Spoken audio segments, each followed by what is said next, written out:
Je l'ai là. C'est absurde, injuste, ridicule, et j'en passe. Comment faire des choix dans ces conditions ? L'entomologiste de renommée internationale, Pierre Lecoll, venait de passer un savon au guichetier de la station Bel Air, tranquillement abrité derrière sa vitre. Donc, dans la direction des termites pestiférés, la circulation est impossible pour cause de travaux. Et dans la direction du paradis immanent, le retour n'est pas assuré après 20 heures. Il ne reste donc que Papillon Bleu. Vous êtes sûr ? Le guichetier hocha la tête et ajouta ironiquement. Papillon Bleu vous proposera des correspondances vers d'autres destinations comme Voie lactée et Noir Corbeau. Cela incitait malgré tout à la réflexion. De nos jours, entamer un voyage sans billet de retour était devenu risqué. Bien sûr, paradis immanent, laissant entrevoir un avenir radieux entouré d'éternels optimistes.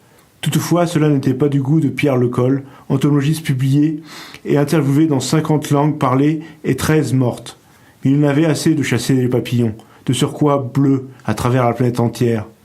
Depuis qu'un organisme gouvernemental dédié à la faune et à la flore des planètes référencées avait été créé, et qu'il avait été choisi par le gouvernement en sa qualité de spécialiste des papillons de couleur bleue, il passait son temps dans les navettes interstellaires, l'astrométro et les hôtels 4 étoiles. Il alternait missions dans les déserts chauds et les forêts humides. Il regrettait son quotidien tranquille d'avant sa célébrité.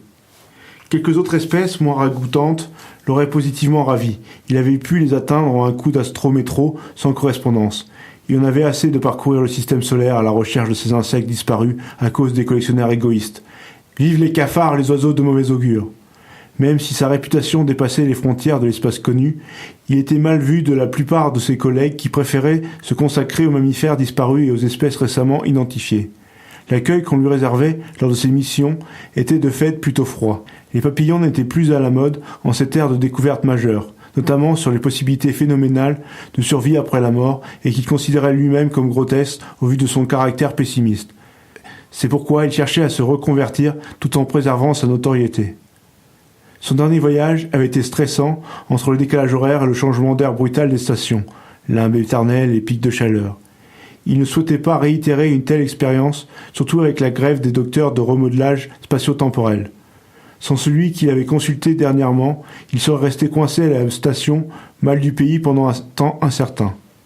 Heureusement que son métier lui apportait suffisamment de ressources pour consulter ses spécialistes hors de prix. Des choix cornéliens, dilemmes et casse-têtes chinois n'étaient pas sa spécialité. Il avait beau se répéter que tout finirait bien, les étapes entre le début et la fin du voyage l'angoissaient.